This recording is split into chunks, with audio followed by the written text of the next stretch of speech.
Genesis, the book of Genesis can be divided into two basic parts. So you have the primeval history in chapters 1 through 11, and then the ancestral history in chapters 12 through 50.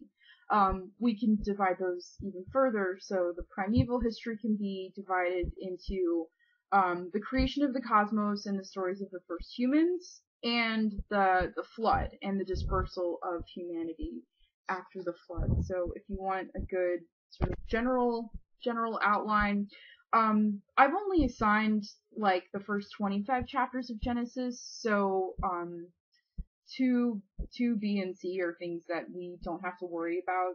The ancestral history establishes the lineage of the Israelites and stuff like that. We're mostly concerned with the earlier stuff though. So the word Genesis is a cool word. It means origin or birth in Greek. And so the purpose of the book of Genesis is to tell this story of the origin of the universe, and it's to tell the history of the people who will eventually be known as the Hebrews. One interesting way of looking at Genesis is as it's like a genealogy. The narratives, the stories are really important, but all of the narratives occur within this context of a genealogical structure. So the way to understand Genesis is that this is a genealogy. It's a history of a family, of the children of Israel.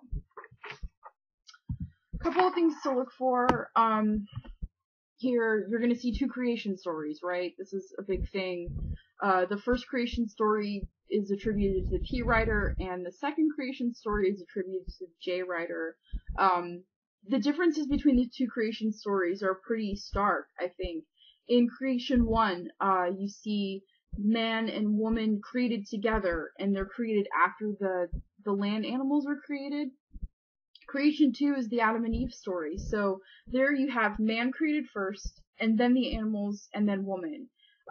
So the focus in the second creation story is on the creation of humanity and not sort of the universe.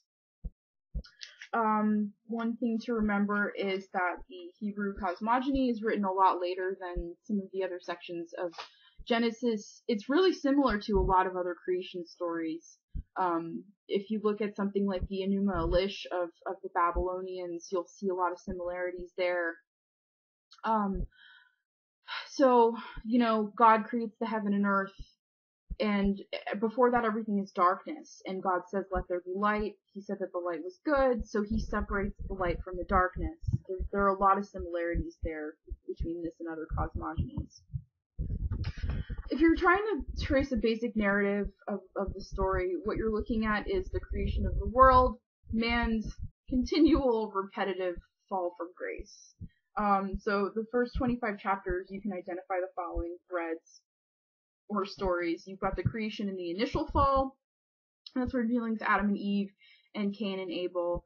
You have the destruction of the world and its salvation with Noah and the flood and his family. And then finally you have Abraham and the rise of the children of Israel. A couple of things to look out for are the parallel stories that you'll see. Because again, this is a text that's composed from different writers over different times. You've got the two creations, which we've already talked about. If you look in chapter 16 and chapter 21, you'll get two different accounts of Hagar, the handmaid of Sarah. The Abrahamic covenant shows up in chapter 15 and 17. It's a little different in both. And you can also see this kind of different relationship between Abraham and Sarah in a couple of different passages too. Major threads that you're looking for when you read Genesis, the idea of a covenant, it's huge. A covenant's like a contract. It's an agreement between God and man. So you see that God makes a covenant with Noah, and he makes a covenant with Abraham.